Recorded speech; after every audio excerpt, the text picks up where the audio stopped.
सहरी करना सिर्फ खाने पीने का अमल नहीं बल्कि ये एक इबादत है। रमज़ान और मुबारक में सहरी की बेशुमार बरकतें और फजीलतें ये ना सिर्फ जिस्मानी तवानाई का ज़रिया है बल्कि रूहानी तौर पर भी बड़ी अहमियत रखती है। सहरी करना सिर्फ खाने पीने का अमल नहीं बल्कि ये इबादत है। जब कोई शख्स सहरी करता है तो वो नियत करता है कि वो अल्लाह के हुक्म पर रोज़ा रखेगा और नियत के साथ हर अमल का अजर बढ़ जाता है। सहरी की बरकतें ना सहरी करना नबी करीम सल्लल्लाहु अलैहि वसल्लम की सुन्नत है। आप सल्लल्लाहु अलैहि वसल्लम ने फरमाया, सहरी क्या करो क्योंकि सहरी में बरकत है।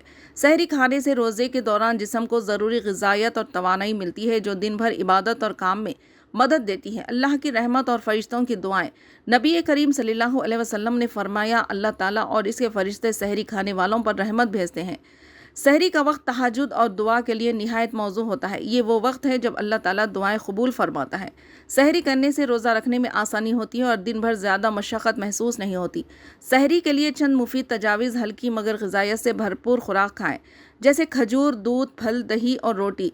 ज़्यादा चिकनाई या मसाले वाले खाने से परहेज़ करें ताकि प्यास ना लगे। पानी का मुनासिब इस्तेमाल करें ताकि जिस्म में पानी की कमी ना हो। सहरी के बाद कुछ देर आराम कर लें ताकि फजर के बाद ताजगी महसूस हो। भूख और गुस्से पर काबू पाने में मदद। खाली पेट होने से इंसान चिड़चिड़ा और गुस्से में आ सकता है, लेकिन सहरी करने से दिन भर की भूख को बेहतर तरीके से बर्दाश्त करने में मदद मिलती है, जिससे रोज़े की रूह को समझने में आसानी होती है।